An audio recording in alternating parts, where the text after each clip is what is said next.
We're currently at 3800 San Pablo Avenue in Emeryville. We're at a historical building that was donated to UC Berkeley.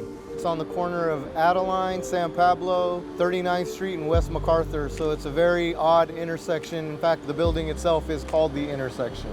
The building was previously an automotive and repair shop, so it was a cold form shell building when we got it. We're renovating this space, turning it into an optometry clinic. This optometry clinic is going to specialize in children's eye care.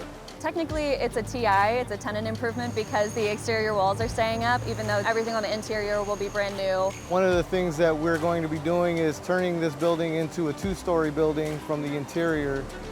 The brace frame here is going to help support the second floor. The second floor is going to be about 12 feet tall. And then we have another brace frame just behind that that's going to support a stairwell that's going to be our new access onto the roof. We are being held to UC Berkeley standards. This is having a high level of excellence on their project. They're one of our best clients, and we're doing this in an effort to remodel the community.